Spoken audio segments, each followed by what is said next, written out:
আসসালামু আলাইকুম বন্ধুরা, কেমন আছেন আপনারা সবাই? আশা করি আপনারা নিশ্চয়ই ভালো আছেন। আজকে বাড়ি থেকে বের হয়ে আসলাম, এসে দেখলাম এই দেখুন প্রচণ্ড বৃষ্টিপাত হচ্ছে। বৃষ্টির কারণে দেখুন জমিগুলো আজকে পানিয়ে ভরে গিয়েছে, বন্যার মতো অবস্থা হয়ে গিয়েছে। দেখুন কি সুন্দর লাগতেছে।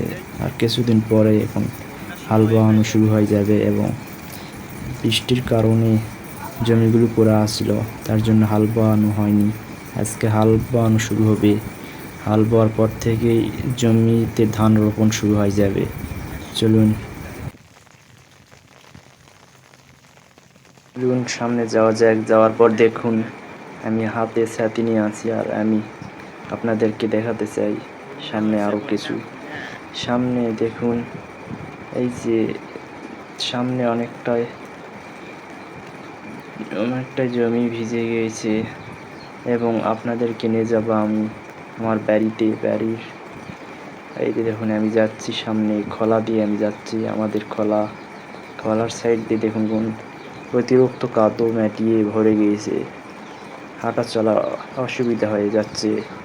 চলুন এখন আপনাদেরকে দেখাই আমি।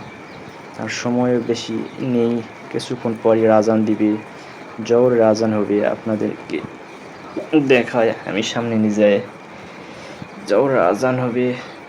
তার জন্য আমি ভিডিও বেশিক্ষণ বানাতে পারতেছি না। আমি বাড়িতে যাই গোসল করব, গোসল করার পর ভিডিওটি এডিট করব, এডিট করে আপনাদেরকে বৃহস্পতিবার করে আমি ভিডিও ছাড়ি। আপনারা দেখতে পারবেন বৃহস্পতিবারে আমি ভিডিও ছাড়ি এবং আপনাদের জন্যই আমি ভিডিও বানাচ্ছি। চলুন সামনে যা যাক। কি অবস্থা দেখুন, বন্যা হয়ে গেছে। আজকে প্রচণ্ড বৃষ্টিপাত হওয়ার কারণে মাঠে আবারও হাল ও ট্রাক্টর নেমে যাবে।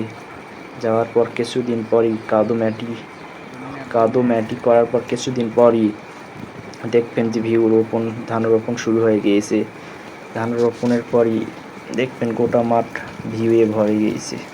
এই যে দেখুন বাড়ির সাইডে আমি ওয়াইফাই চালাচ্ছি, ওয়াইফাইয়ের সাইড দিয়ে আমি ভিডিও বানাচ্ছি। এই দেখুন, আর এই যে আমার সাইডে আছে অনেক ছেলে মেয়ে।